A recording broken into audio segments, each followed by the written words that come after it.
श्रीराम समर्थ विदेहापरिकालोनी प्रपंच मुमुक्षु जनालागी अध्यात्म चर्चा करोनी बहुलोकले मेलविति नमस्कार क्या ब्रह्म चैतन्य सद्गुरुनाथ महाराज की जय जय जय रघुवीर समर्थ समर्थ सद्गुरु श्री ब्रह्म चैतन्य महाराज सद्गुरु श्री ब्रह्मानंद महाराज अनुग्रह ಅದೇ ರೀತಿಯಾಗಿ ಸಂತ ಶ್ರೇಷ್ಠ ಶ್ರೀ ಜ್ಞಾನೇಶ್ವರ ಮಹಾರಾಜರ ಅನುಗ್ರಹದಿಂದ ನಾವು ಕಳೆದ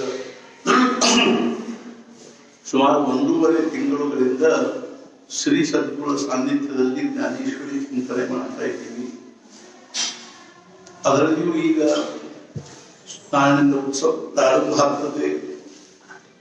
ಮಹಾರಾಜನ ಶಬ್ದಗಳಲ್ಲಿ ಹೇಳಬೇಕು ಅರ್ಥಾತ್ ಏನಂದ್ರೆ नाळिंद उत्सव प्रारंभ ಆಗ್ತದೆ आणि महाराजांच्या शब्दात सांगायचे म्हणजे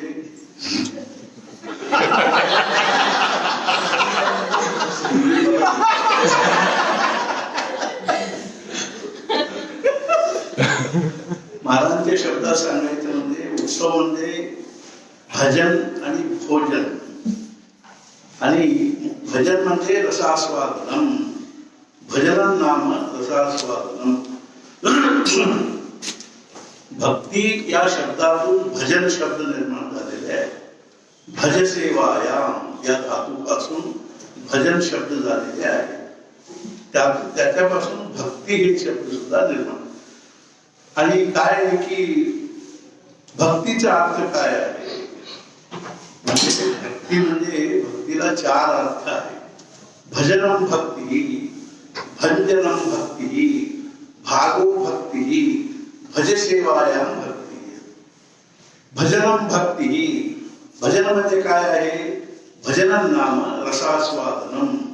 भजन म्हणजे रसास्वादन. रसास्वादन म्हणजे काय आहे? रस म्हणजे ज्या म्हणजे विषयापासून आमच्या अंतःकरण आप्यायमान होतं, म्हणजे अगदी रसरसित होतं, उत्फुल्ल होतं आणि अगदी प्रफुल्लित होतं, त्याला रस म्हणतात. ज्या ऐकल्याने, बघितल्याने किंवा बोलण्याने किंवा आणखी काय कुठल्याही इंद्रियांच्या सेवनातून इंद्रिय सेवन केल्याने आपले अंतःकरण अगदी म्हणजे प्रफुल्लित होतं, आप्यायमान होतं. आप्यायमान म्हणजे अगदी म्हणजे त्याला रसानुभूती होत, त्याला काय म्हणतात की रस म्हणतात. रसनम भजन नाम रसास्वादन. ते एखादे आम्ही संगीत ऐकत आहोत, काय इतके म्हणजे अगदी मस्त होऊन ऐकत असतो, तन्मय होऊन, त्याला रसास्वादन. म्हणजे प्रवचन ऐकत आहोत आणि समजा की कंटाळ येत नाही, थोडे अगदी मन अगदी खुश असतं, त्याला रसास्वादन. आणि आपण काहीतरी भजनच करतो आहोत, त्याच्यामध्ये अगदी मग्न झालेलो आहोत, ज्याच्यामध्ये आपण आपल्याला देहभावाची विस्मृती होते, त्याला रस म्हणतात. त्याच्यामध्ये रसास्वादन. जेवणामध्ये, खाण्यामध्ये आम्ही विसरलेलोच असतो, म्हणजे इतके ते देहभावाला विसरून आम्ही त्या विषयामध्ये मग्न झालेलो असतो. मग म्हणजे काय झालं की विषयांच्या म्हणजे रसामध्ये आपण मग्न होणे म्हणजे सुद्धा रसास्वादन. पण या रसास्वादन हे दुःखांत आहे. प्रपंचातले ज्या विषयांचे रसास्वादन आहे ते दुःखांत आहे. त्यातून आपल्याला शेवटी आपल्याला समाधान होणार नाहीये. ते तात्पुरती आहे आणि देहाला शेवटी म्हणजे त्यातून देह जीर्ण होणार आहे आणि शेवटी आपल्याला त्याचा वियोग होणार आणि त्या विषयांचा वियोग झाले की रसास्वादन म्हणजे थांबणार. म्हणजे काय आहे की विषय आणि इंद्रिय आणि विषय यांच्या संबंधातून म्हणजे ते सुख निर्माण होते. जे सुख निर्माण होते त्याला आम्ही सुख म्हणतो. त्या इंद्रिय आणि विषय यांच्या संबंधातून निर्माण होणारे अनुकूलात्मक संवेदनाला सुख म्हणतात आणि प्रतिकूलात्मक संवेदनाला दुःख म्हणतात. म्हणजे इंद्रिय आणि विषय यांच्या संबंधातून निर्माण होणारे, यांच्या संबंधाने निर्माण होणारे अनुकूलात्मक संवेदनेला सुख म्हणतात आणि प्रतिकूलात्मक संवेदनेला दुःख म्हणतात. म्हणजे काय आहे, एखादा विषय आम्ही सिनेमा बघत आहोत, टीव्ही मध्ये काहीतरी सिनेमा बघत आहोत, तेव्हा त्यातून आम्हाला सुख वाटत असेल, आनंद होत आहे, सुख होत आहे, तेव्हा म्हणजे याचा अर्थ आहे की इंद्रिय आणि विषय यांच्या संबंधातून अनुकूलात्मक संवेदन आपल्याला होत आहे, त्याला सुख म्हणतात. आणि प्रतिकूलात्मक नको पुढे मला कंटाळा, हे म्हणजे प्रतिकूलात्मक संवेदनेला दुःख म्हणतात. या अनुकूलात्मक संवेदन मध्ये आपण मग्न होणे, याचे नाव रसास्वाद. अनुकूलात्मक संवेदन मध्ये मग्न होणे, ते कसेही असू दे, संगीत ऐकताना असू देत किंवा आपल्या एखाद्या गायन ऐकताना किंवा नृत्य पाहताना किंवा काहीतरी भरतनाट्य चाललेलं आहे, ते भरतनाट्य आम्ही पाहत आहोत, तेव्हा आम्ही एकदा काय झालं, कंकणवाडीला एक भरतनाट्य झालं, एक लहानशी मुलगी, ती म्हणजे तिचे नाव काहीतरी आहे, तर त्या मुलीचे म्हणजे हे होतं भरतनाट्य, तेव्हा माझ्या डोळ्यातून सारखे ते प्रसंग असं होतं काहीतरी, म्हणजे डोळ्यातून सारखे पाणी येत होते. बाजूला एक स्वामी बसलेले होते, ते म्हणाले तुम्ही किती, ते मला म्हणाले नंतर, गुरुजी तुम्ही किती अगदी त्याचा म्हणजे उपभोग करत होता म्हणाले, त्याला रसास्वादन, ते किती तुम्ही त्याचा उपभोग करत होते, त्याच्यामध्ये किती मग्न झालेला होता, आम्ही आपले पाहत होतो म्हणाले. असू दे, मला काय म्हणायचंय, भजनं नाम रसास्वादनम रसो वै सहा. रसास्वादन जरी असले तर कुठल्या रसाचं रसास्वादन असायला पाहिजे, भगवंताच्या रसाचे रसास्वादन पाहिजे, त्या विषयामध्ये भगवंत पाहिजे. ते काही असो, संगीत असो, नृत्य असो किंवा भजन असो किंवा आणखीन काही असो, एखादं चित्र असो, एखादं म्हणजे दृश्य असो, ते दृश्य वगैरे ते कशाचे असेल, जे भगवंता संबंधी असेल तर त्याला काय म्हणतात की भक्ती म्हणतात. भक्ती नाम भजन नाम भक्ती.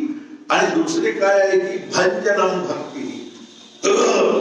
भंजन म्हणजे तोडणे, मोडणे आणि मारून टाकणे, याचे नाव भंजन आहे. कशा म्हणजे भक्ती आणि भंजन हे काय आहे, जेव्हा भंजन म्हणजे मारणे, तोडणे किंवा त्याचा नाश करणे, हे काय आहे की अभिमान, अहंकाराचे तोडणे, फोडणे, नाश करणे, अभिमानाचं तोडणे, अभिमान नाश करणे, अहंकार नाश करणे, अज्ञान नाश करणे, याचे नाव भक्ती आहे. अर्थात म्हणजे ज्या ज्ञान म्हणजे विचार श्रवणातून, ज्या म्हणजे विचारांच्या श्रवणातून आपले अभिमान कमी होत जाते, आपले म्हणजे अहंकार कमी होत जातं, आपले अज्ञान कमी होत जात असेल, त्याला सुद्धा भक्ती म्हणतात. ते भंजनम भक्ती. आणि तिसरं काय की भागो भक्ती. भाग म्हणजे काय की हिस्सा, म्हणजे पाल. भाग म्हणजे एखादा पाल त्याचे, म्हणजे काय कसं आहे की तो म्हणजे त्याच्या मी एक अंशी भावनेने त्या भगवंताची सेवा करणे, त्याचे म्हणजे आपण म्हणजे त्याचे भजन पूजा करणे किंवा त्याच्याबरोबर आपला संबंध जोडणे, अंशी भावनेने त्या भगवंताशी आपला संबंध जोडणे म्हणजे भक्ती आहे. कसं आहे, त्याला शंकराचार्यांचं हे आहे, यद्यपि भेदापगमे नाथ तवाहं नाथ तवाहं मामकीनस्त्वं सामुद्रो हि तरंगः क्वचन समुद्रो न तारंगः. यद्यपि भेदापगमे, माझ्यामध्ये आणि तुझ्यामध्ये काही भेद नाहीये. यद्यपि भेदापगमे नाथ तवाहं मामकीनस्त्वं, मी तुझा आहे, तू माझा असं नाहीये. त्याला उदाहरण देतात की तरंग जो आहे, लाटा जो आहे, तरंग समुद्राचा आहे, समुद्र तरंगाचा नाही. अर्थात म्हणजे तरंग जो आहे, लाटा जो आहे, तो समुद्राचा आहे. हे जसे आहे, तो अंशी आहे, मी अंश आहे. तू अंशी, मी अंश, या भावनेने आपण भगवंताशी संबंध जोडणे, त्याची सेवा करणे, त्याच्याशी आपलं म्हणजे त्याच्यामध्ये आपल्याला आनंद वाटणे, समाधान वाटणे, तो म्हणजे तो स्वामी आहे, मी सेवक आहे. आणि तो म्हणजे म्हणजे हे आहे, तो भगवंत आहे आणि मी भक्त आहे, तो गुरु आहे आणि मी शिष्य आहे आणि मी त्याचाच एक अंश आहे, या भावनेने म्हणजे जीव हा परमात्माचा अंश आहे, या भावनेने आपला जो संबंध जोडणे आहे याला सुद्धा भक्ती म्हणतात. भागो भक्ती ही. आता चौथा काय आहे की भजसेवायाम. भजसेवायाम म्हणजे त्यांना त्याचे सेवन करणे. सेवन करणे म्हणजे काय आहे? आपण म्हणजे काहीतरी आम्ही सेवन करतो असे म्हणतो, खातो पितो याचे अर्थ सेवन करतो. इंद्रियांच्याकडून इंद्रियांचे विषयांचे सेवन करतो नाही का? इंद्रियांच्याकडून इंद्रियांचे जे विषय आहे त्यांचे सेवन करणे म्हणजे सेवन. तसे आपण त्याचे सेवन करणे म्हणजे त्याच्याशी तादात्म्य होणे, त्याचे होऊन राहणे. आणि त्याचे सेवन करणे म्हणजे आम्ही त्याचे होऊन राहणे याला सुद्धा, आणि त्याचे होऊन राहून आणि त्याला आवडेल तसे वागणे म्हणजे भजसेवा आहे. भजसेवा म्हणजे आम्ही त्याचे होऊन राहणे. आम्ही म्हणजे त्या कामगीमध्ये नाव अवननु सेविसवेतु म्हणजे त्याला त्याचे आम्ही म्हणजे त्याचे सेवन करायला पाहिजे. सेविसवेतु म्हणजे त्याला म्हणजे आम्ही त्याच्या संबंधाने त्याच्याशी संबंध जोडून असायला पाहिजे. त्याचे सेविस म्हणजे आम्ही थोडस हे करतो.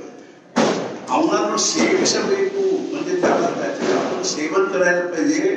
म्हणजे याचा अर्थ आहे त्याचे जे ऐश्वर्य आहे त्याचे आपण उपभोग करायला पाहिजे. त्या भगवंताचे आम्ही त्याचे ऐश्वर्य, त्याचे जे वैशिष्ट्य आहे, त्याचे महानता आहे आणि त्याचे जे काय म्हणजे हे आहे ज्ञानशक्ती, इच्छाशक्ती, क्रियाशक्ती किंवा प्रेमशक्ती वगैरे जे आहे त्याचे आपण सेवन करणे म्हणजे त्याच्याशी संबंध जोडून त्या विषयांचं त्याच्यामधले वैशिष्ट्यांचे आपण सारखे म्हणजे त्याचे ते आपलेच आहेत अशा भावनेने आपण त्याच्याबरोबर वागणे याचे नाव भजसेवा. म्हणजे काय असतो, एखादा नोकर असला घरी, तो काय असतो की फार लहानपणापासून एक मोठ्या श्रीमंतांच्या घरी एक तो नोकर असतो. तो 50-50 वर्ष तिथे नोकरी केलेला असतो. मग तो मालकाशी असा वागतो की त्याच्याकडे आपलेच आहे असे वागतो नाही का? तो त्या मालकाबरोबर कसे वागतो की तुम्हाला कळत नाही, तुम्ही गप्प बसा असे सुद्धा म्हणजे इतके त्याचे हे होऊन जातो. इतके जवळचे होऊन राहणे म्हणजेच भजसेवा आहे.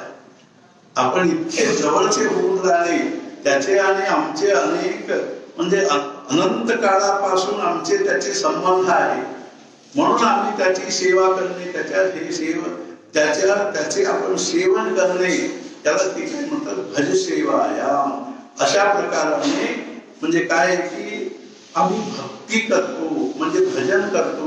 म्हणजे याचा अर्थ आहे की आपण कुठल्या तरी पद्धतीने कुठल्या तरी रूपाने मी काय म्हटलं की कार्तिक शुक्ल प्रतिपदेपासून आज आम्ही ज्ञानेश्वर महाराजांच्या दिव्य विचारांचे आम्ही जे श्रवण करीत आहोत हे सुद्धा फार मोठे काय आहे की भजन आहे. अशा भजन म्हणजे आपल्या जीवनामध्ये अत्यंत दुर्लभ हे असे भजन आपल्याला प्राप्त झालेले आहे. त्याच्यामध्ये आम्ही सकाळी थोडेसे ते कांदीमध्ये, दुपारी कांदीमध्ये वाचन होतं आणि संध्याकाळी थोडेसे मराठीमध्ये थोडेसे श्रवण करू या भावनेने मी म्हणजे थोडेसे वाचत असतो आहे. आणि म्हणजे काय आहे की ज्ञानेश्वरी विषयी बाबांचे प्रवचन ऐकणे या पलीकडे म्हणजे त्याचे विश्लेषण समग्रपणे त्याचे विश्लेषण आपण काहीतरी बघायला पाहिजे किंवा ऐकायला पाहिजे म्हणते तर दुसरे शक्यच नाहीये. इतके त्यांचे ते त्या ओव्यांचे आणखी त्याचा त्यांचा भाव काय आहे, त्यांची म्हणजे भूमिका काय आहे आणि त्याला ते नेमकं काय अर्थ करतात, त्या सगळ्या गोष्टी अगदी म्हणजे ऐकण्यासारख्या असतात. म्हणूनच मी काय करतो की ज्ञानेश्वरीचे प्रवचन कांदी आणि मराठीमध्ये आपण वाचू आणि थोडेसे श्रवण करू. म्हणून मी 33वा प्रवचन आम्ही वाचायला लागलो ते 3 दिवस झाले. 3 आणि 3 33 आहे ना. 3 दिवसापासून सारखे वाचतोय, अजून सुरू झालेलं नाहीये, पण आज मी ते वाचतोय थोडस. आणि काय की खरोखर ऐकण्यासारखे आहे.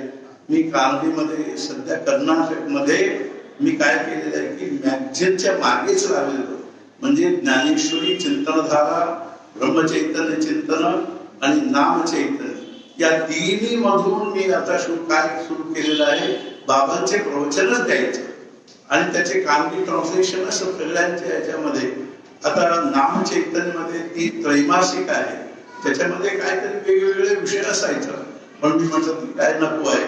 या महिन्यापासून म्हणजे आता हे पुष्कळशे लोक म्हणजे आपले हे त्या मॅगझिनच्या प्रसार करण्यामागे लागलेले, मॅगझिनचे मेंबर्स जास्त करून घेण्याच्या मागे लागलेले. मी त्यांना म्हटलं की तुम्ही काहीतरी तिथे मॅगझिन म्हणजे हे पत्रिकांचे जे काय आहे यांचे प्रचार व्हायला पाहिजे, ज्ञानेश्वरीचे प्रचार व्हायला पाहिजे, त्याच्यासारखे म्हणजे समाजाला अत्यंत हितकारक विचार दुसरे काही नाही असं मी त्यांना म्हणतो. त्यामुळे ते याला तरी शशीलाने संकल्प असे करून घेतलेला आहे, आयुष्यात 3333 म्हणजे मॅगझिनचे सदस्य करून घे असे सांगितलेले. आणि कित्येक लोकांना या परवाचे ते अधिक मास होता, त्या अधिक मासापासून पुढच्या अधिक मासापर्यंत 33 मॅगझिन म्हणजे 33 सेट किंवा मॅगझिनचे म्हणजे मेंबर्स करून घ्या असे त्यांच्याकडून संकल्प सोडून घेतले. याचे खरे म्हणजे या ज्ञानाचे प्रचार व्हायला पाहिजे. आणखी मुलीस काय काहीतरी आम्ही वाचत असतो मॅगझिन, आणि किती पैसे देतो त्याच्यासाठी, काय वाचतो, काय ते त्यातून काहीही जीवनाला म्हणजे हितकारक असे काहीच मिळत नाही. तेवढ्या प्रत्येक म्हणजे खुश होतो, म्हणजे काय आहे बघा, काय आहे बघा असे म्हणतो. ते व्हॉट्सअप मध्ये छोट्या गोष्टी असल्यासारखे असतात, म्हणजे ते तेवढ्या पुरते वाचायचं आणि ठेवायचं अशी परिस्थिती असते. म्हणून मी म्हटलं तुम्ही चैतन्य अर्थात ज्ञानेश्वरी चिंतनधारा वाचा, आणि ते मॅगझिन म्हणजे मासिक पत्रिका झाल्यानंतर त्या एक अध्यायांचे एक पुस्तक सुद्धा आम्ही करून देण्याचं धडपड चालू आहे. आता 6वा अध्यायचं झालेलं आहे, आता 7वा अध्यायचं प्रिंटिंगला द्यायचं आहे पुस्तक. म्हणजे काय आहे की याच्यामध्ये किती म्हणजे जीवन भवितव्य आहे, जीवन निर्माण होणार आहे, याची आम्हाला खरोखर मला मनापासून असे वाटत असल्यामुळे त्या मॅगझिनचे मागे लागलेलो आहे. ज्ञानाचा प्रसार व्हायला पाहिजे, त्या ज्ञान म्हणजे आपल्याला आणखी कुणाचेही नको आहे. बाबांचे भरसरे बाबांचे विचारांचे प्रचार व्हायला पाहिजे. त्याच्या इतके सध्याच्या परिस्थितीमध्ये कुठल्याही परिस्थितीमध्ये राहणाऱ्या प्रापंचिक लोकांना म्हणजे इतके हितकारक विचार दुसरे काही नाही असे त्यांना म्हणजे सांगितलेल्यामुळे ते सुद्धा तेवढ्याच उत्साहाने ते करू लागलेले आहे. त्यातलेच ते ज्ञानेश्वरी आता म्हणजे सध्या मॅगझिन मध्ये यातलेच प्रवचन चालू आहे, म्हणजे मासिक पत्रिकेमध्ये आता या महिन्यालाच 31, 32 आणि 33 असे 3 प्रवचन या ज्ञानेश्वरी चिंतनधारामध्ये येणार आहे. आणि पुढच्या फेब्रुवारीमध्ये 34, 35 आणि 36 असे येणार आहे. 40 प्रवचन आहे. ते झाल्यानंतर काय झालेलं होतं, 2500 मास्तर हे सगळे लिहून काढलेले होते, पण त्यांना 10वा आणि 11वा हा मिळाले नाही. त्यामुळे ते 2 अध्याय राहून गेले. पण सुदैवाने काय झालं की महाराजांची काय कृपा आहे खरोखर. पण एक दिवस यांना कोणीतरी एक बाई भेटल्या म्हातारी, त्या म्हणते की आमचे यजमान बाबांचे प्रवचन लिहून ठेवलेले आहे, तर तुम्हाला ते कोणाला द्यायचं असेल तर द्या म्हणा. यांनी मला फोन करून सांगितलं असं. मला इतका आनंद झाला आणि मी म्हटलं आम्हाला पाहिजे म्हटलं. मग त्यांनी ट्रंक भरून ते सगळे पुस्तक यांच्या ताब्यात दिल्यानंतर यांनी फोन करून म्हणजे येताना घेऊन आले किंवा असे ते आल्यानंतर मी पुष्कळ दिवस असे ठेवूनच दिलं, ते बघितलेलं नव्हतं फारसे म्हणजे काय असेल असे म्हणून. पण एक दिवस मी मुद्दाम काढून बघितलं तर 10वा अध्याय आणि 11वा अध्याय त्याच्यामध्ये किती छान होतं. मला वाटलं की काय महाराजांची कृपा आहे, महाराजांनाच अपेक्षित आहे असं वाटलं. आणि आता हे 12वा अध्याय पुस्तक मॅगझिन मध्ये 40 प्रवचन कंप्लीट झाल्यानंतर मी त्याचं 10वा आत्ताच मी येताना संतोषला सांगून आलो, हे 40 प्रवचन या ह्याच्यामध्येच आपण संपून घेऊ. सगळे ट्रान्सलेशन करून टाकू आणि अजूनही 36वा ट्रान्सलेशन चालू आहे माझं. रोज मी इथे म्हणजे ट्रान्सलेशन करतो आहे. आता 34वा प्रवचन मी इथे आज सकाळी वाचायला सुरू केले नदीमध्ये. आता 34 संपेपर्यंत 35 तयार आहे आणि 36चं ट्रान्सलेशन आता सध्या चालू आहे. सकाळचे प्रवचन झाल्याबरोबर तिथे जाऊन त्यालाही झोप येत असते, मलाही झोप येत असते. त्याला आम्ही व्हिडिओ काढलेले आहे, तुम्हालाही उपयोग पडण्यासारखे आहे. झोप येत असेल तर तुम्हालाही उपयोग पडण्यासारखे. काय आहे ते काय आहे की चण्याचे डाळ म्हणजे डाळ आणि मुगाचे डाळ आम्ही ते चांगले भाजून, माझ्याकडे आहेत ते, मला म्हणजे सहना म्हणत असते तिथे थोडं ठेवून घ्या, तुम्हाला मध्ये जर झोप येत असते खाऊन खात ते मधून मधून खात असलो ना झोप निघून जातो. कोणाला काय त्याच्यामध्ये हे आहे माहिती नाही. आम्ही दोघे थोडं ते हरभऱ्याचे डाळ आणि मुगाचे डाळ भाजले ठेवून घेतो आणि झोप येऊ लागली म्हणजे रात्री झोप झालेली नसते आणि सकाळी आपण परत म्हणजे आपल्या डिक्टेशनला बसायचं आणि तो टाईप करता असे म्हणजे असे करू लागला की मी म्हणतो हरभऱ्याचे डाळ म्हणतो.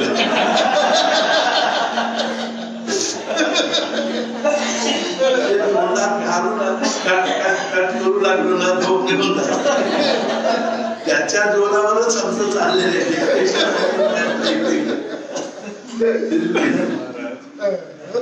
ಮುಂಜಾನೆ ಇಲ್ಲಿಂದ ಪ್ರವಚನ ಮುಗಿಸ್ಕೊಂಡು ಹೋದ್ಕೂಡ್ಲೆ ನಾನು ಡಿಕ್ಟೇಷನ್ ಕೊಡ್ತಿರ್ತೀನಿ. ಅವ್ನು ಟೈಪ್ ಮಾಡ್ತಿರ್ತಾನೆ, ರಾತ್ರಿ ಅವ್ನು 4ಕ್ಕೆ ಇದ್ದಿರ್ತಾನೆ, ನಾನು 4:45 ಕೇಳ್ತೀನಿ. ಈಗ ಸೈಟ್ ನಾನು 6ಕ್ಕೆ ಎದ್ದಿದ್ದೆ, ಒಂದು 5 ಸ್ವಲ್ಪ ಮಲ್ಕೊಂಡು ಈಗ 6:30 ಹೇಳಕ್ರಿ ಅಂತಂದ ಮಾಸ್ಕ್ ತೆಗೆದಿದ್ದೆ. ಮತ್ತೆ ಮಾಸ್ಕ್ ಹಚ್ಚಿದ ಆದ್ರೂ ಹಚ್ಚು ಅಂತ ಹೇಳಿದೆ. ಆಮೇಲೆ ಮಾಸ್ಕ್ ಹಚ್ಚಿದ ಮಲ್ಕೊಂಡೆ. ನಾನು 4ಕ್ಕೆ ಎದ್ದು ನೀರಿಗೆಲ್ಲ ಕಾಶಿ ಎಲ್ಲ ಇದು ಮಾಡಿರ್ತಾನ. ಅವಾಗ ನನ್ನ ಬಟ್ಟೆ ತೆಗಿಲಿ ಕಪಾಟ್ ಕಟ್ ಅಂತ ಕುಳಿ ಹಚ್ಚಲ. ಆಮೇಲೆ ನಾನು 4:45 ಎದ್ದು ಸ್ನಾನ ಮಾಡ್ತೀವಿ. ಅರ್ಥಾತ್ತೇನು ಅಂದ್ರೆ ನಾವು ರಾತ್ರಿ ಮಲ್ಕೊಳ್ತಾರೆ 12 ಗೊತ್ತಿದ್ದಲ್ಲ, 12 ಯಾಕಂದ್ರೆ ನೀವು ಹೋಗುದ ಇಲ್ಲಿ 12 ತನಕ 12 1 ಹೊಡಿತದೆ ಮಲ್ಕೊಳ್ಳಿಕ್ಕೆ. ಹಿಂಗಾಗಿ ನಿದ್ದೆ ಬರ್ತದೆ. ಮುಂಜಾನೆ ಕೂಡ ಇಲ್ಲಿಂದ ಮುಗಿಸ್ಕೊಂಡು ಪ್ರವಚನ ಮುಗಿಸ್ಕೊಂಡು ಡಿಕ್ಟೇಷನ್ ಕೂತ್ ಕೂಡಲೇ ಅವನಿಗೂ ತೂಕಳಿಗೆ ಬರ್ತದೆ, ನನಗೂ ಸ್ವಲ್ಪ ನಿದ್ದೆ ಬಂದಂಗೆ ಅನಿಸ್ತದೆ. ಆಮೇಲೆ ಅದಕ್ಕೆ ಏನು ಉಪಾಯ ಮಾಡೀವಿ ಅಂದ್ರೆ ಮುಂಚೆ ಅವ ಬಡೆ ಸೊಪ್ಪು ತಿಂತಿದ್ದ.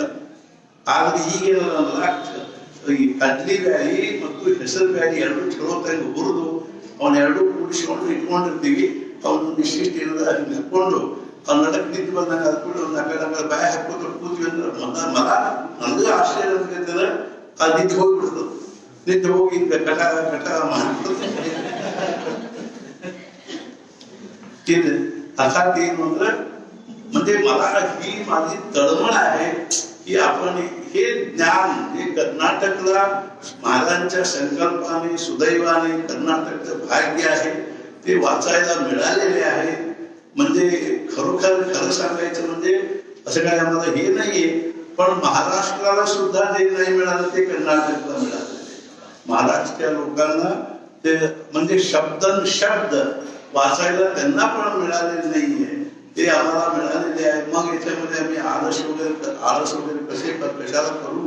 मी माझ्या आयुष्यात शेवटच्या श्वासापर्यंत याच्यासाठी आणि मी म्हणजे सारखे आता बघा इतके सगळे गोंधळमध्ये मी रोज अर्धा पाऊण तासभर तिथे डिक्टेशन देतो हे सगळे झाल्यानंतर.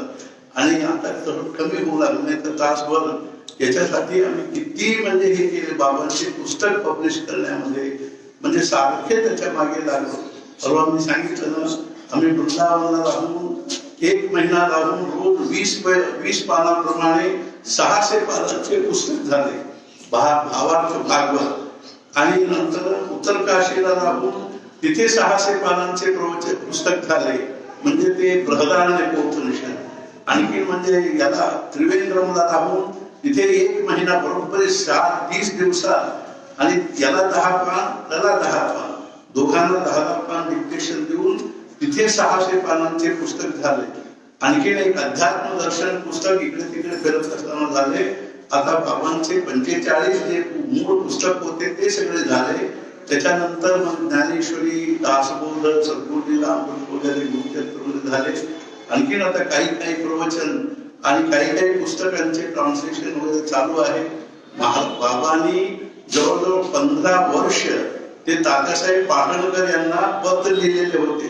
ते पत्र सगळे आम्हाला मिळाले. त्याचे पण ट्रान्सलेशन करून ते पत्रांचे सध्या आम्ही ते ब्रह्मचैतन्य चिंतनमध्ये ते सगळे पत्र देत आहोत. ते आध्यात्मिक साधकांना किती मार्गदर्शक आहे. अशा पद्धतीने त्यांची कृपा आहे. आम्ही भाग्यवंत आहोत या दृष्टीने याच्यामध्ये. पण काय करायचं की वाचत नाही लोक, वाचण्यामध्ये इंटरेस्टच घेत नाही. म्हणजे ते मॅगझिन वाचणे म्हणजे मी त्याला काय किती म्हणत असतो. 1 महिनाभरात म्हणजे ह्याचे 48 पान त्याचे 48 पान एवढे वाचायला तुम्हाला काय होतं ते वाचून घ्या. जगामध्ये इतके उत्कृष्ट आध्यात्मिक वाङ्मय तुम्हाला मिळणार नाही असे मी यांना कळकळीने सांगत असतो. पण कठीण आहे की म्हणजे काय आहे, घोड्याला पाणी दाखवू शकतो, पाजू शकतो का? नाही पाजू शकत. तशी परिस्थिती आहे. असू दे, पण तरी सुद्धा मला समाधान आहे. शेवटी मला ही माझी आशा आहे, भावना आहे की आज मी करून ठेवणार. आज नाही तरी म्हणजे 100 वर्षाने का होईना या ज्ञानाचे खरे लोकांना म्हणजे कल्पना येईल. आणि त्यावेळी तरी ते लोक म्हणतील की तेव्हा आमचे आजोबा सांगत होते आणि ते त्यांना वाचणे झाले नाही. काय उत्कृष्ट विचार आहे. असे 100 वर्षानंतर तरी या म्हणजे याचे महत्व लोकांना कळणार. मासे मला वाटून मी सारखे त्याच्यामध्ये मी मला वेचून टाकलेलं आहे असे म्हटले तरी हरकत नाही.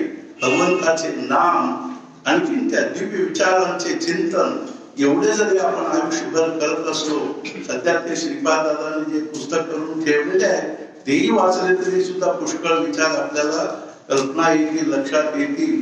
पण थोडेसे आपण याच्यामध्ये या शिबिरामध्ये उत्सवाच्या निमित्ताने आम्ही इथे एक 16-17 दिवस राहणार आहोत. त्यावेळी थोडे आपल्याला श्रवण व्हावं म्हणून मी मुद्दाम आता वाचण्याचं धडपड करीत आहे. म्हणजे खरोखर मला खूप बरं वाटतं. तुम्ही म्हणजे इतके प्रपंचातल्या सगळ्या उपाधी बाजूला ठेवून इथे येऊन इतके दिवस राहण्याचं म्हणजे जे निर्णय घेतलेला आहे ते खरोखर म्हणजे महाराजांची कृपा आहे तुमच्या सगळ्यावर. आता मी वाचणे सुरू करतो आहे. त्याच्या आधी त्या महात्म्याला मी अंतःकरणपूर्वक नमस्कार करतो की अलंकारपुरी पुण्यभूमी पवित्र जिथे नांदतो ज्ञान राजा सुपात्र दया आटविता महापुण्यराशी. नमस्कार माझा सद्गुरु श्री ज्ञानेश्वरांनी. सद्गुरुनाथ महाराज की जय.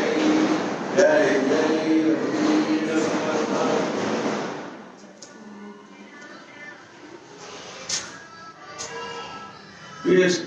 म्हणजे 2500 मास्तर लिहितात म्हणून ते वरती ओम स्वामी महाराज असे लिहितात. म्हणजे त्याचे पाऊसके ते यांचे स्वरूपानंदांचे शिष्य होते. त्यामुळे त्यांनी त्यांचे हे लिहितात.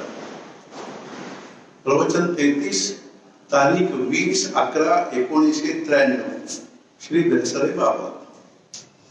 2 तऱ्हेचे विषय आहेत. विषय म्हणजे बुद्धीचे विषय बरं का. एक विषय असा त्याच्यामध्ये दुसरे अनेक विषय येतात. त्याच्यामध्ये प्रत्येक गोष्ट ही शिकावी लागते. समजा तुम्हाला डॉक्टर व्हायचं आहे तर ते तुम्हाला काही घरी बसून होता येणार नाही, तर तुम्हाला त्या संस्थेमध्ये जावे लागेल. तसेच वकिलीचे कोणत्याही देशात बरं का तुम्हाला तो अभ्यासच करावा लागेल. परंतु दुसरा एक विषय मात्र असा आहे की ज्याला शाळा नाही त्याला शाळा नाही. याचे कारण असे की ते जीवनातूनच शिकायचे आहे. त्यातल्या त्यात हे शिकण्यामध्ये एक वैशिष्ट्य आहे. समजा तुम्ही वकील शिकला नाही किंवा तुम्ही शास्त्रज्ञ झाला नाही तरी तुमचे जीवन अडेल का? तुम्ही डॉक्टर झाला नाही काय अडलंय? किंवा तुम्ही प्रोफेसर झाला नाही काय अडणार आहे? काहीही अडणार नाही. परंतु जर जीवन जर समजले नाही तर माणसाला समाधान मिळणार नाही. आणि ते असेल तर परमार्थ आहे. ते ते 25 मार्च लिहिताना काही काही मध्ये ते ब्रॅकेट मध्ये आपला पण एक विचार हे लिहितात तसे ते ब्रॅकेट मध्ये म्हणजेच परमार्थाशिवाय समाधान नाही. आपण इथे का बसतो, काय इतके कष्ट करतो, तर आपल्याला जीवनाचे ज्ञान पाहिजे. जीवनाचे ज्ञान कसे आहे, बायपोलर द्वंद्वात्मक आहे, विमुखी आहे. द्वंद्व शब्द जरा घोटाळ्याचा आहे. इंग्लिश मध्ये त्याला ड्युॲलिझम असे म्हणतात, म्हणून तो जरा घोटाळ्याचा आहे. बायपोलर हा खरा शब्द आहे. जगामध्ये सगळीकडे विरोध आहे, विरोध. जे मध्ये गलसाहेब आहे आपले 25 मार्च लिहितात, माईक नीट बसत नव्हता, तो सारखा खाली घसरत होता. माझ्या गळ्यात चालू खाते, ते बाबा म्हणाले. टीव्ही मध्ये ते गळ्यात घालतात ना, असे असो. तेव्हा कसे आहे बघा, जीवनात यश अपयश, चांगले वाईट, मंगल अमंगल हे जसे आढळते तसे जीवनामध्ये जन्म आणि मृत्यू हे दोन आहे.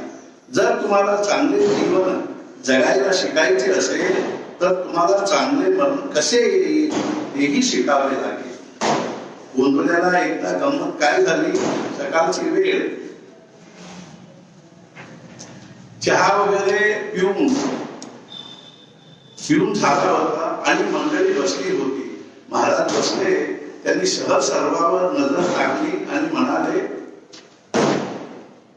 सगळेजण साठच्या वर आहे तिथे. थोडे हसले व म्हणाले, हरकत नाही, पण साठी बुद्धी नाठी अशी माणसे तरी नसावी.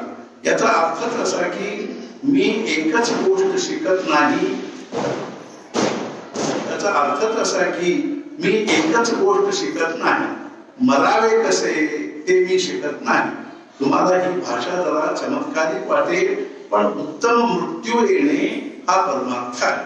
महाराजांकडे कोणीतरी एक आले आणि ते महाराजांना म्हटले की महाराज मी एक कॉलेज काढू म्हणतो आहे, मग काय करू. महाराज काय हसले आणि म्हणाले की मी आपल्या गावातली शाळाच मी पुरी शिकलेली नाहीये, म्हणजे शाळेला गेलो नाही आणि मला हे कॉलेज वगैरे काय करणार आहे म्हणून मला काहीतरी कळत नाही. पण ही गोष्ट आणि म्हणजे मला काही ते कळत नाही, पण मी सुद्धा गोंदावलेमध्ये एक शाळा काढलेली. त्यांना आश्चर्य वाटलं. आता हल्ली सगळे नाही करतो आणि ते मठाचे स्वामी वगैरे मोठमोठे मठातले स्वामी, आश्रमातले स्वामी, आश्रमचे आणि जगद्गुरु वगैरे सगळे हल्ली ते कॉलेज काढणे. आणखी म्हणजे इंजिनिअरिंग कॉलेज आहे, MBBS कॉलेज, मेडिकल कॉलेज आहे वगैरे वगैरे सगळे आता कॉलेज काढणे, दवाखाना काढणे अशा याच्यामध्ये मागे लागलेले आहे. बाबा नेहमी म्हणायचे हे काय, ते म्हणजे ते खरोखर कशासाठी ते संन्यास घेऊन मठ बांधून राहिले, समाजाला परमार्थ सांगण्यासाठी. ते एका बाजूला राहतं. आणखी आम्ही कॉलेज काढलो, आम्ही इंजिनिअरिंग कॉलेज काढलो, किती कॉलेज आहेत, एक एक मठाचे कॉलेज, म्हणजे मोठमोठे कॉलेज आहे, मोठमोठे दवाखाना आहे, असे प्रचंड म्हणजे ते दवाखान्यांचं वगैरे चाललेलं. अर्थात म्हणजे हे त्याच्यासाठी हे संन्यास घेऊन म्हणजे आपले घरदार सोडून असे मठामध्ये येऊन राहिलेले नाही. खरं म्हणजे म्हटले तर असू दे. ते महाराज म्हणाले मी सुद्धा एक शाळा काढली. मग ते काय विचारले, मग तुमच्या शाळेमध्ये काय शिकवतात. तर महाराज म्हटले की आमच्या शाळेमध्ये आम्ही मरायला शिकवतो. अरे मरायला काय शिकणे आहे, ते मरूनच जातो की सगळं मरतोच आहे. तेव्हा महाराज काय म्हटले, असे मरायला पाहिजे, परत कधी मरण कामा नाही, परत कधी मरायचे नाही, असे मरण येणे म्हणजे परमार्थ. असे मरायला पाहिजे. ते कसे मरायला पाहिजे परवा याच्यामध्ये सांगितलेले आहे. याच्यामध्येच येईल ते कसे मरायला पाहिजे वगैरे, ते उदाहरण पुढे येत आहे. तर समजा एखाद्या माणसाला एकदम म्हणजे त्यावेळी नरसिंहराव होते चीफ म्हणजे प्राईम मिनिस्टर म्हणून त्यांचे नाव लिहिलेले आहे, त्यांचे नाव त्यांनी सांगितले. पण समजा तुम्हाला म्हणजे पंतप्रधान फोन करून सांगितलं की तुम्हाला आम्ही इथे मिनिस्टर केलेले आहे, तुम्ही लवकर या इकडे. या माणसाला केवढा आनंद होतो. आणि घरच्या माणसांना त्यांचे म्हणजे त्यांच्या नातेवाईकांना केवढा आनंद होतो. आणि तो अगदी तयारी करू लागतो, सगळी व्यवस्थित तयारी करून घेऊन त्या दिवशी तो फ्लाईटने जाणार दिल्लीला. अगदी म्हणजे किती आनंदाने आम्ही जातो दिल्लीला जाऊन येतो, आता मी मिनिस्टर होणार वगैरे वगैरे. हा जेवढे आनंदाने जातो तेवढे आनंदाने मरणे म्हणजे खरे मरण आहे. आणखीन एक सांगितले, काय सुंदर सांगितले त्याच्यामध्ये येत असेल. ते म्हणाले की म्हणजे थकून आलेलो आहे आणि आल्याबरोबर म्हणजे जेवण वगैरे केलं, आणखी झोप खूप येऊ लागली, तेव्हा आम्ही अगदी म्हणजे अगदी उत्सुकतेने आणि अगदी संतोषाने आम्ही जसे झोपतो आहे तसे जो आनंदाने म्हणजे तो शेवटचे दिवस म्हणजे श्वास काढतो आहे, मरतो आहे, तसं मरण येणे म्हणजे परमात्मा आहे असं ते पुढे सांगते. तर ते काय म्हणाले की उत्तम मृत्यू येणे हा परमार्थ आहे. समजा तुम्हाला उदाहरण ते चालेल. समजा तुम्हाला नरसिंहरावाची एकदम तार आली की तुम्हाला मिनिस्टर नेमले या दिल्लीला. तुम्ही विमानाने निघाला, लोकांनी गळ्यात हार वगैरे घातले, निरोप द्यायला मोठे लोक आले. त्यावेळी जसे तुम्ही म्हणजे जितक्या मजेमध्ये जाल त्याही पेक्षा शांतपणे आणि आनंदाने मृत्यू येणे याचे नाव परमार्थ आहे. म्हणजे समृद्धपणे हरिभक्तांचा शेवट करशी गोड यासाठी केला होता अट्टहास. शेवटचा दिस गोड व्हावा एवढ्यासाठीच मी इतका अट्टहास केलेला आहे असे तुकाराम महाराज म्हणतात. किंबहुना त्याच्यामध्ये रहस्य असे आहे, तो देहाचा मृत्यू जेव्हा यायचा तो येईलच, पण जिवंतपणीच जो आपला मृत्यू पाहतो तो खरा.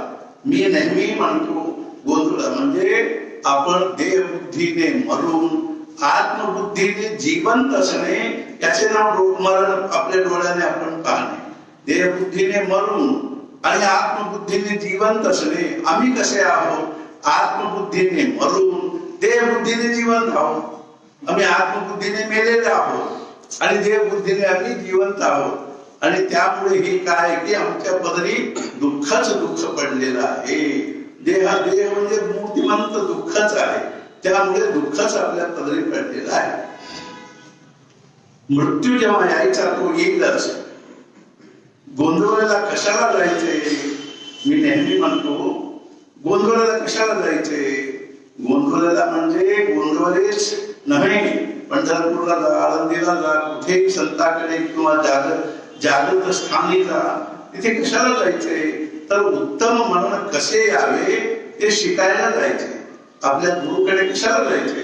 तर उत्तम मरण कसे यावे ते शिकण्यासाठी जावे. त्यासाठी मरण ही वाईट गोष्ट नाही. आम्ही लहानपणी आमच्या घरी आम्ही काय कुठल्या तरी निमित्ताने काहीतरी संदर्भाने मरण वगैरे मरणे म्हणजे सायोदू असे जर आम्ही म्हणतो, सायोदू म्हणजे मरणे क्रांतीमध्ये तसे बोलू नाही, म्हणजे चूक झाली असे म्हणा, म्हणजे चुकलो म्हणा असे म्हणायचे होते. पण मरण ही वाईट गोष्ट नाही हे पटले पाहिजे. मी कुठेतरी गेलो होतो, कुठेतरी म्हणजे लोंढ्याला एक तिथे म्हणजे आश्रम होता, त्या आश्रम मध्ये गेलो होतो. कोणी नव्हते असे, म्हणजे तिथे असे लिहिलेले होतं, 3 बात कभी नहीं भूलना चाहिए. एक भगवंताला कभी भूलना नहीं चाहिए. दूसरी बात है मृत्यू कभी नहीं भूलना चाहिए. तीसरी बात है दूसरों ने हमको किया हुआ उपकार कभी नहीं भूलना चाहिए. म्हणजे विवेकानंद म्हणाले की 24 तास जो आपल्या डोळ्यासमोर आपल्या मृत्यू म्हणजे असे म्हणजे ठेवून राहतो आहे तो काहीतरी जीवनामध्ये साधेल. म्हणजे जो 24 तास जो आपल्या डोळ्यासमोर मी मरणार आहे असे जो आपल्या डोळ्यासमोर याची जाणीव ठेवून असतो तो जीवनामध्ये काहीतरी साधेल. आम्ही त्या मरणाला विसरलेलो आहोत, मरणाची आम्हाला विस्मृती झालेली आहे. म्हणून आम्ही काय काहीतरी करत चाललेलो आहे. म्हणून आयुष्याचा भरवसा नाही, म्हणून शक्य तितक्या त्वरेने व तळमळीने कृतार्थ होण्याचा प्रयत्न करावा. मरण ही वाईट गोष्ट नाही हे पटले पाहिजे. ज्ञानेश्वर महाराज म्हणाले, या जगाची तऱ्हा अशी आहे की इथे आईच्या पोटात सुद्धा मृत्यू शोधित येतो. म्हणजे गर्भामध्ये असताना सुद्धा आता कित्येक वेळ काय होतं की ते गर्भातले पिंड सुद्धा मरून जाते. अरे जन्म झाल्यापासून मृत्यू मागे लागतोय, मग पुढे तो केव्हा येईल. या बाबतीत सर्व संतांचे एकच मत आहे की जर माणसाला मृत्यूची जाणीव झाली तरच त्याला परमार्थ साधेल, नाही तर नाही साधणार. मरणाचे स्मरण असावे, हरिभक्तीस सादर व्हावे.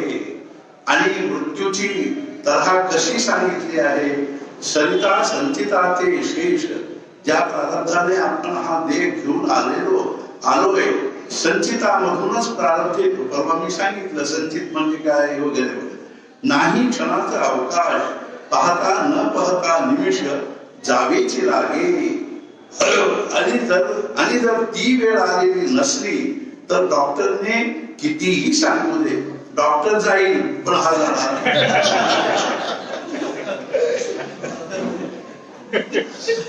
ते सांगितलं ते सांगतात. आता फार वेळ नाहीये, तुम्ही म्हणजे काय पुढे काय कोणाला नातेवाईकांना सांगायचं ते सांगा.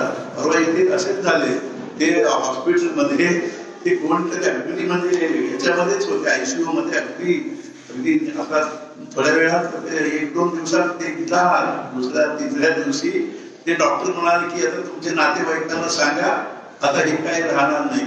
मग ते 8 दिवसात परत आले घरी. म्हणजे मग पुढे डॉक्टर नाही गेला.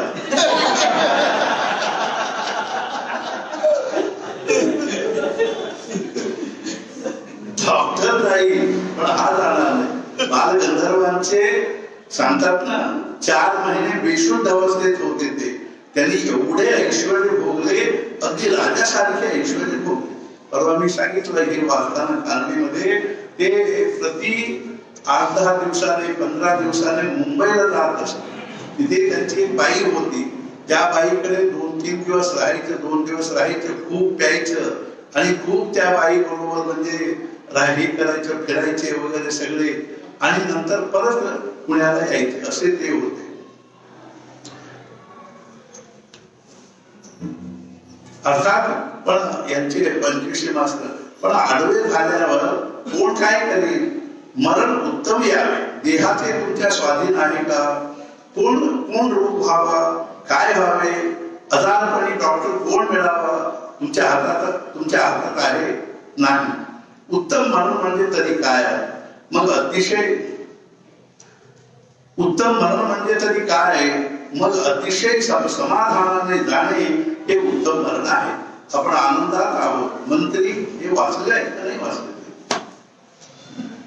रात्री अंथरुणावर पडलोय आणि पाहता पाहता झोप लागावी, तसे इतक्या शांतपणे जाणे हे उत्तम मरण आहे.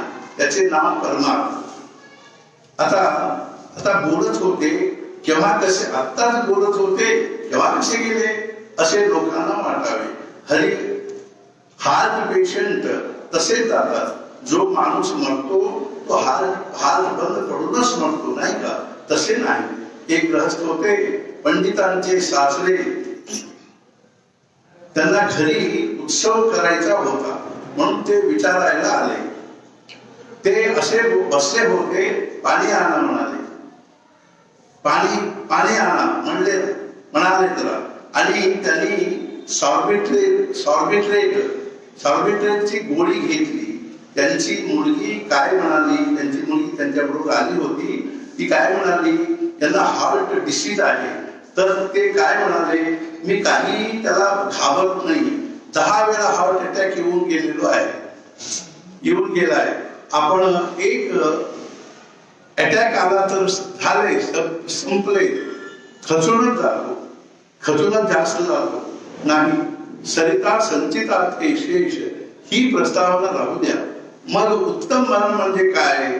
देह कशा अवस्थेत आहे तो चांगल्या स्थितीत असणे हे उत्तम मरण नव्हे. म्हणजे देह कशा अवस्थेत आहे तो चांगल्या स्थितीत असणे म्हणजे मरायच्या वेळी हे उत्तम मरण नव्हे. आपली कल्पना काय आहे? कोणी जर बसल्या ठिकाणी गेला तर आपण म्हणतो काय भाग्यवान आहे, बसल्या ठिकाणी गेला. अहो, हा खरा उत्तम मृत्यू नव्हे. त्याच्या दोन गोष्टी आहेत. पहिली गोष्ट अशी की जाताना आपले मन अतिशय शांत पाहिजे. मन शांत केव्हा होईल? ते कशातही अडकलेले नसेल तर शांत होईल. आपण हे ध्यानात ठेवा. काहीतरी लचाण मनामध्ये अचानक येते शेवटी. कारण असे आहे, आपल्या सबकॉन्शियस मध्ये आंतरमनामध्ये काय भरलेले आहे कुणास ठाऊक, त्यातून ते वरती येते. आपल्याला कल्पना नसते. आपण जप करताना दिसतो ना, तुम्ही जरा लक्ष देऊन बघा. झोपेची वेळ आली की जप विसरतो, दुसरेच काही मनात येते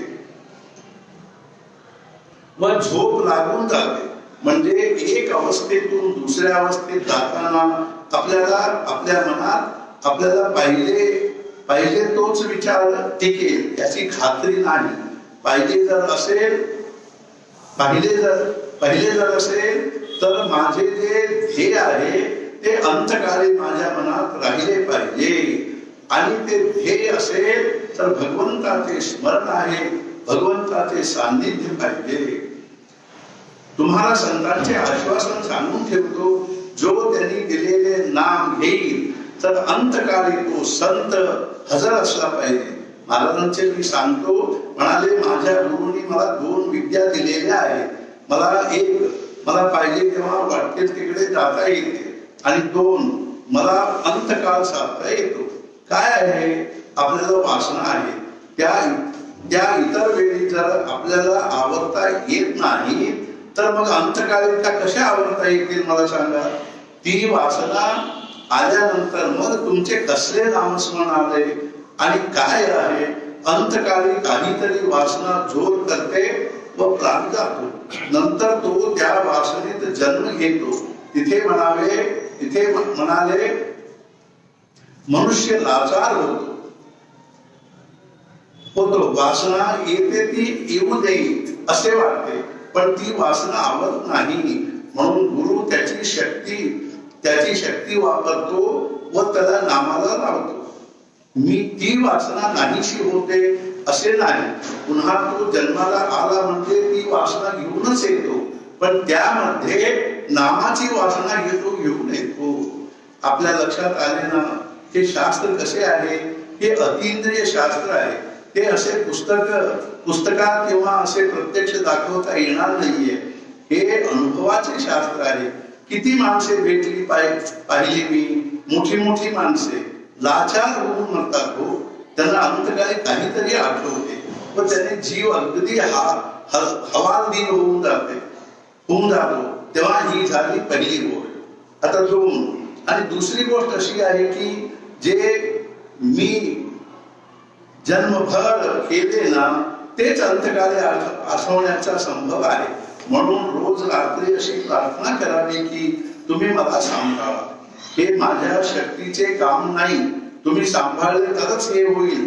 ज्ञानेश्वर महाराजांनी काय आश्वासन दिले तुम्हाला सांगू. ते काय म्हणाले? देह वैकल्याचा वारा.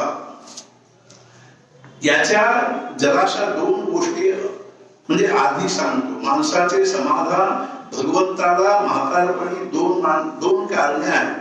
माणसाचे समाधान भंगायला म्हातारपणी 2 कारणे होतात. एक प्रपंचातल्या कटकटी.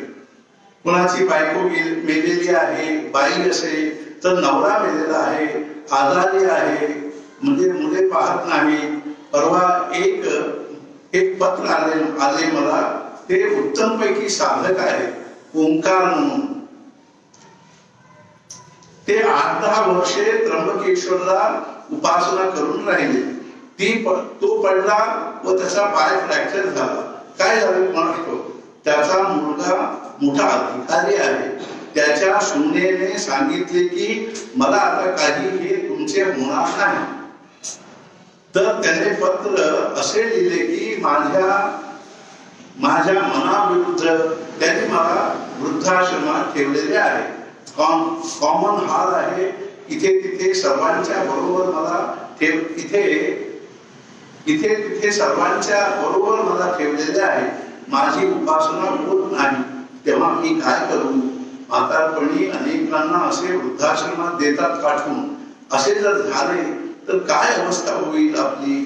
मी माझ्या पुरते सांगतो, असे झाले तर माझे तरी नामस्मरण होणार नाही. तुमचे झाले तर तुमच्या पाया पडतो. फार कठीण आहे ते. तेव्हा पहिली जर गोष्ट असेल तर परिस्थिती प्रतिकूल आल्यावर समाधान टिकणे फार कठीण गोष्ट आहे. दोन आणि दुसरी गोष्ट असेल तर देह दुःख. एकदा मी महाराजांना काय म्हटले, महाराज माझ्या परमार्थाची खरी कसोटी दारिद्र्यात आहे. दारिद्र्य म्हणजे गरिबी नव्हे. आता खायला मिळाले पण नंतर मिळेल की नाही माहिती नाही, पुन्हा मिळेल की नाही याची चिंता आहे. अशा अवस्थेत आता आहे तशी निष्ठा. म्हणजेच असे की तू जे केलेस ते बरोबर केले आहे. तर महाराज हसले आणि काय म्हटले, आणि देह दुःखामध्ये. तेव्हा देह दुःख व्हायला लागल्यानंतर मग सगळा परमार्थ आणि बिरमार्थ असे म्हटले. परमार्थ आणि बिरमार्थ ज्ञानेश्वरी आणि कागदाती हवा होऊन जाते सगळी. फार कठीण आहे देह दुःख. आज जीव कासा विष होतो, कसले स्मरण करणार? तेव्हा ज्ञानेश्वर महाराजांनी उभी घातली ती अशी अंतकाळ समाधान. म्हणजे काय करतात ते सांगतात, देह वैकल्याचा वारा झणे लागेल या सुकुमारा. सुकुमार म्हणजे माझे लहान मूल आहे, लहान कान्हे मूल. म्हणजे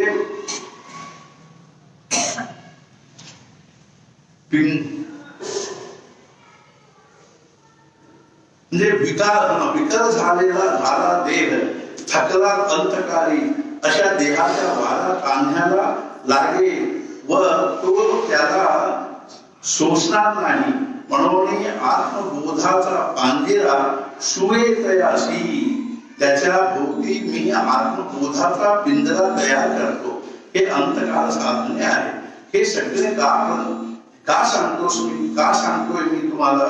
तर त्यावेळेला कर्माची जी प्रवृत्ती आहे ती कर्माची प्रवृत्ती सोडल्याशिवाय समाधान नाही. ज्ञानेश्वर महाराज थोडक्यात सांगून जातात, ते त्यांचेच मी सांगतोय. यात माझ्या पदरचे काय आहे, काय विषय चालले? कर्म भगवंताला अर्पण करा, ठीक आहे, पण कर्म केल्याशिवाय ते अर्पण कसे करायचं? तर कर्माची जी प्रवृत्ती आहे ती प्रवृत्ती नाहीशी व्हायला पाहिजे. दोन उदाहरण सांगतो. डॉक्टर राधाकृष्णन यांनी फार छान सांगितलेले आहे. अंतकाळ म्हणजे आपल्या संबंध जीवनाचे ते सिंहावलोकन असते. त्यावेळी तो जीवनाचा सगळा चित्रपट डोळ्यासमोर येतो. डिटेल्स येणार नाही, पण मुख्य गोष्टी डोळ्यासमोर येतील. म्हणून की नाही, वाईट लोकांना अंतकाळी पश्चाताप होते. एक उदाहरण सांगतो. तुरुंगाच्या दारात नावाचे एक पुस्तक आहे, नानासाहेब गोऱ्यांचे. एक बाई आणि एक पुरुष, त्या दोघांनाही मृत्यूदंडाची शिक्षा झालेली. त्या बाईच्या संमतीने त्याने तिच्या नवऱ्याला मारून टाकला. हा मारणारा पैलवान होता. तर त्याच्या फाशीचा जेव्हा दिवस आला तेव्हा तो रडायला लागला व नानासाहेबांच्या पाया पडायला लागला. अरे तू पैलवान, दुसऱ्याचा खून करणारा, आणि रडतोस? तर सगळे सोडून जायचे आहे ना. महाराजांचा दृष्टांत फारच छान आहे. म्हणाले, दसऱ्याचा दिवस होता, तुमचा वाढदिवसही होता. म्हणून आई वडिलांनी त्याला चार खेळणी आणली. म्हणजे एक मुलगा आहे, त्या मुलाला म्हणजे त्याचे वाढदिवसाच्या दिवशी त्याला आई वडिलांनी 4 खेळणी आणली. पण मुलाला इतकी झोप आलेली, खेळणी घेऊन खेळावे असे त्याला वाटते. पण झोपेने ते जमत नाही. त्या खेळण्याकडे पाहत पाहत ते मूल झोपी जाते. तसे अंतकाली माणसाचे होते. वा, किती छान सुंदर. आणि प्रपंच पाहता पाहता तो म्हणून जातो. जसे ते लहान मूल खेळणी बघत बघत त्याला त्या खेळणी बरोबर खेळावंसं वाटतं, पण झोप इतकी येते की तो हातात ते करून पडतं, हातात ते करून पडतं. अशी आमची परिस्थिती होती अंतकाली. काय सुंदर आहे बघा.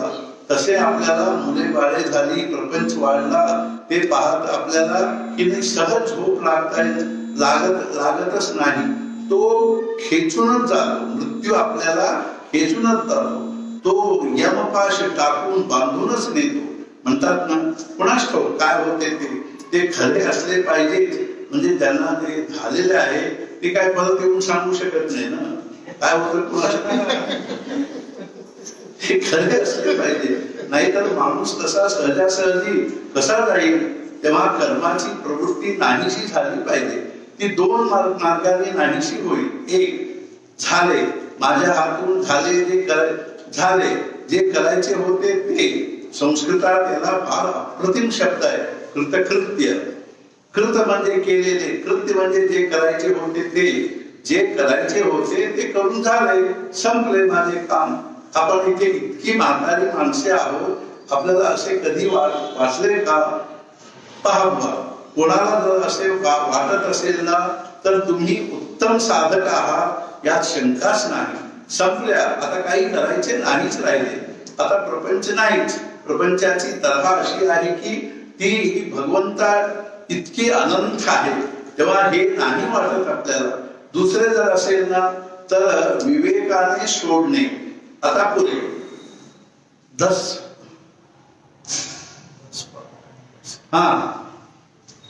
10 फॉर अँड नो फर्दर. आता याच्या पुढे नाही. पुढे नोकरी झाली, पेन्शन मिळाले. एक मामलेदार होते, फर्स्ट क्लास मामलेदार, त्यांना रावसाहेब म्हणतात. ते रिटायर झाले. महाराजांना भेटले तेव्हा महाराज सहज म्हणाले, 4 दिवस राहायला या. आता काय रिटायर झालात तुम्ही? तर ते म्हणाले, नाही महाराज, मी नोकरी करतोय. का बरं? तुम्हाला पेन्शन आहे, मग कशाला नोकरी? तेव्हा ते म्हणाले, मला 2 मुले आहेत, त्यांच्याकरता निदान 10,000 रुपये तरी ठेवावे कसे माझ्या मनात आहे. महाराज म्हणाले, ते मिळवतील की, तुम्ही कशाला त्यांची काळजी करता? तेव्हा त्यावर रावसाहेब म्हणाले, मी म्युन्सिपाल्टीच्या दिव्याखाली अभ्यास करून शिकलोय, मला ते कष्ट माहित आहे. महाराज म्हणाले, तुम्ही इतके कष्ट करून शिकला व इतके चांगले दिवस आले, मग मुलांना नाही काय येणार? नाही म्हणाले. त्यांना कशाला कष्ट? 20 त्यांना 10,000 रुपये ठेवे, अशी माणसाची कला आहे. हा लेखाच्या गरिबीतून कष्ट करून वर आला आणि हा मुलांची काळजी करतोय. अशांचा प्रपंच संपेल. आणि जर माणसाला प्रपंच संपणारा असेल, त्याला मग भगवंताची जरूरच राहणार नाही. तेव्हा कर्म हे मुळात काढले पाहिजे. आणि देणे वेळे घडती कर्मे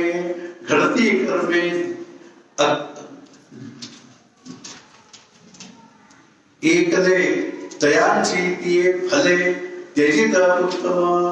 अर्थात म्हणजे या असे ते हा कर्म मार्ग हा एक मार्ग 3 मार्ग सांगितले. याविषयी आपण आता 8 वाजायला आले, पण थोडक्यात 5 मिनिटात पाहतो. ज्या वेळी कर्म जे करावे लागते ते कर्म कर, पण त्याचे फळ सोड. फळाकडे लक्ष देऊ नकोस. यात विरोध काय आहे? फार सुंदर पॅराडॉक्स आहे. गीतेमध्ये सुरुवातीपासूनच आहे असं आहे. अहो, फळाची काही कल्पना हेतू ठेवल्याशिवाय कोणी कर्म करेल का? महाराजांचा दृष्टांत फार अप्रतिम आहे. महाराज म्हणाले, एक माणसाला गावाला जायचे होते. तो स्टेशनवर गेला व तिकीट मास्तरला म्हटला, मला तिकीट द्या. अरे, कोणत्या गावाला जायचे आहे ते नाही, मला तिकीट द्या. अरे गावाचे नाव सांगितल्याशिवाय तिकीट द्यायचे कुठले? तसे कर्म करताना हे कर्म कशा करता आहे ते ठरवल्याशिवाय कर्म कसे होईल? कर्माला दिशा देणारे ध्येय पाहिजे. काही ऑब्जेक्टिव्ह पाहिजे ना, म्हणजे फळाकडे लक्ष देऊन कर्म होणार आणि भगवान तर फळ सोडा म्हणत आहे. याचा अर्थ असा आहे, ध्येय ठेवल्याशिवाय मी करू शकत नाही. पण ते फळ मिळाले तरच मी सुखी होईल. ही जी माझी कल्पना आहे ती कल्पना सोडून कर्म करा, ते सांगण्याचा त्यांचा भावार्थ आहे. त्या फळाचा जो आग्रह आहे तो आग्रह कामाचा नाही, आणि त्या आग्रहाचे स्वरूप असेल तर तो आपल्या कर्तेपणाचा अहंकार असतो. म्हणून कर्म तर करावे, पण ते अकर्तेपणाने करावे, असे त्यांचे म्हणणे आहे. नाथांनी भागवतामध्ये असा एक पक्ष काढलाय.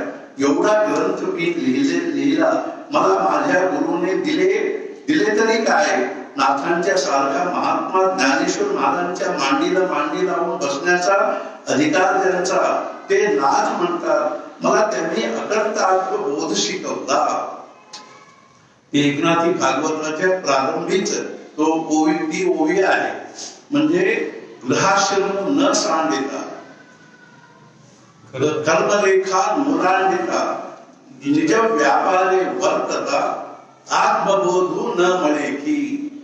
म्हणजे एकनाथी भागवताच्या पहिल्या पानावरच असे लिहिलेले आहे, ग्रहाश्रमू न सांडिता, कर्मरेखा नुरांडिता, निज व्यापारे वर्तता, आत्मबोधू म्हणे की.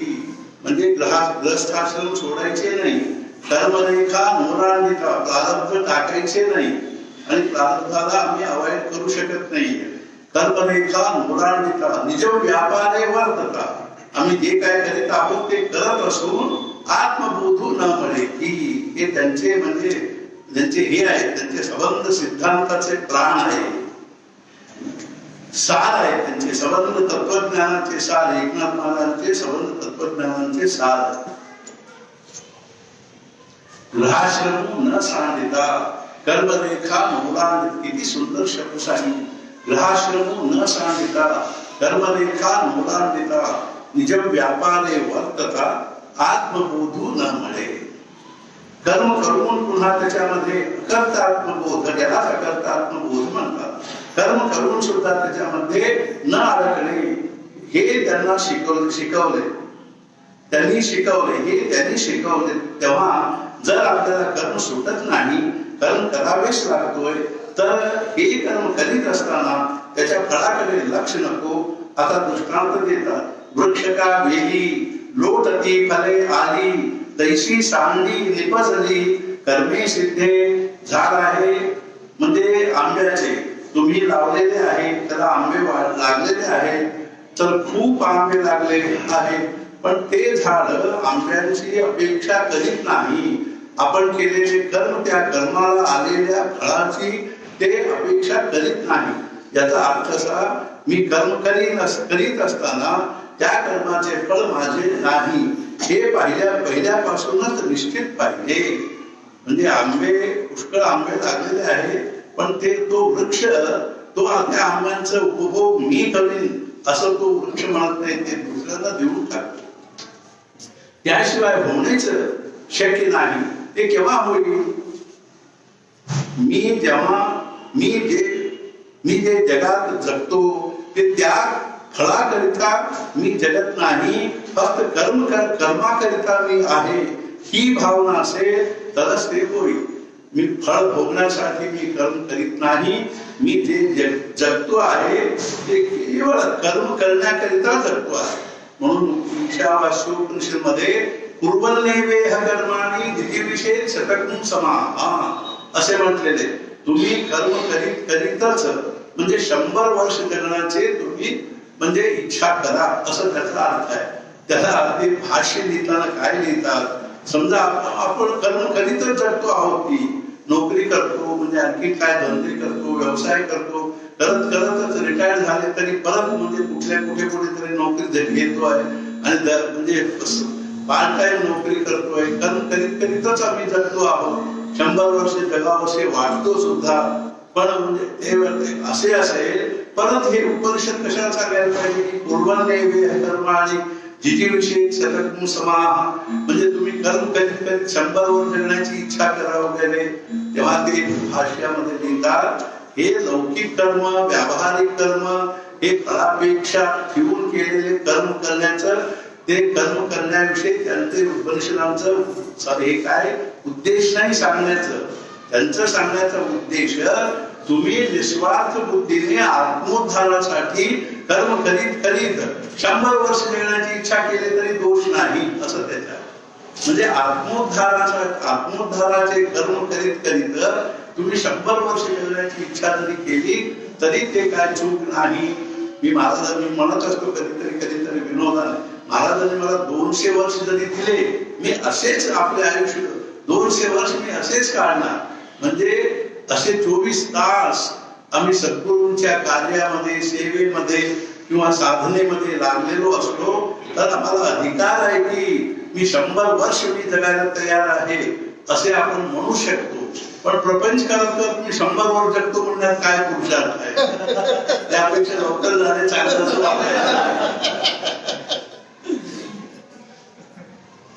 ते पुढे म्हणाले, मी जे जगत आहे, मी जगात जगतो ते त्या फळाकरिता मी जगत नाही, फक्त कर्माकरिता मी आहे.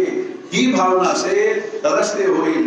हा एक मान. पुढे म्हणाले, परी माते मनी धरावे, का मग उद्देशे करावे, हे काही नको आघवे, जाऊ दे शून्य. हे नाही ना जमला तुला, कर्म करून फळ सोडून देणे.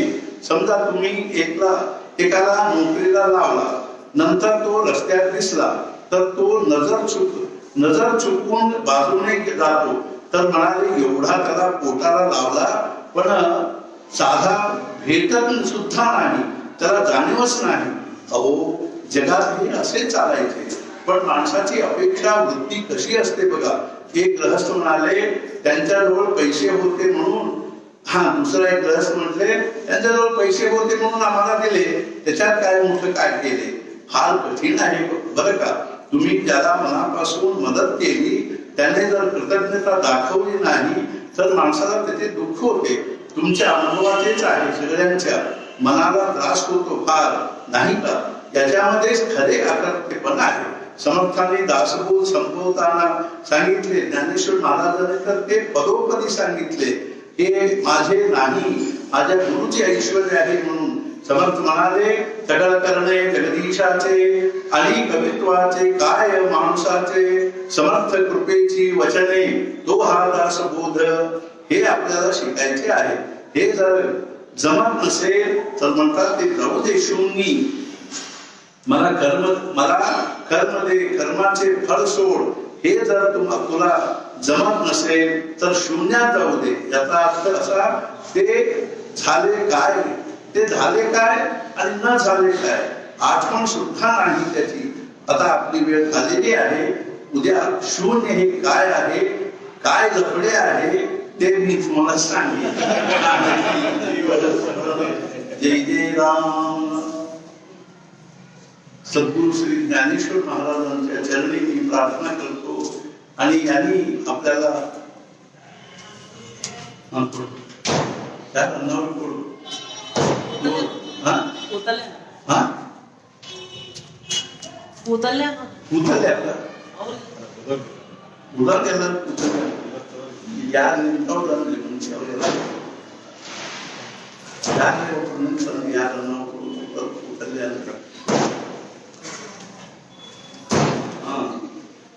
ज्ञानेश्वर महाराजांनी विश्वात्मक परमात्म्याला जी प्रार्थना केलेली आहे, ही प्रार्थना आपण सगळे म्हणजे अंतःकरणपूर्वक त्या विश्वात्म्यालाच आपण प्रार्थना करू.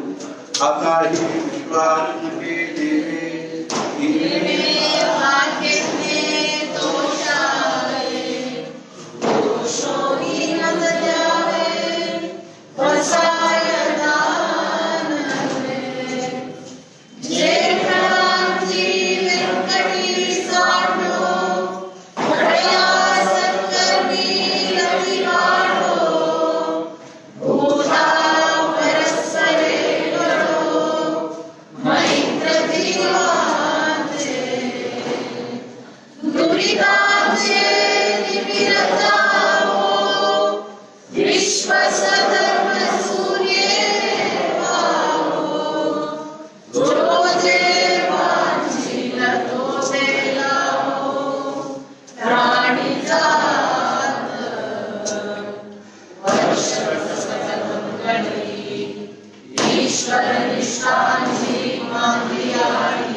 सद्गुरुनाथ महाराज की जय। समर्थ सद्गुरु श्री ब्रह्मचैतन्य महाराजांच्या चरणी अत्यंत अंतःकरणपूर्वक प्रार्थना करतो की महाराजांनी आपल्या सर्वांना आयुष्य आरोग्य ईश्वर देव, त्याबरोबर मुख्यतः आपल्याला भगवंताची भक्ती आणि नामामध्ये प्रेम आणि सद्गुरूची अनंत निष्ठा देव अशी प्रार्थना करतो।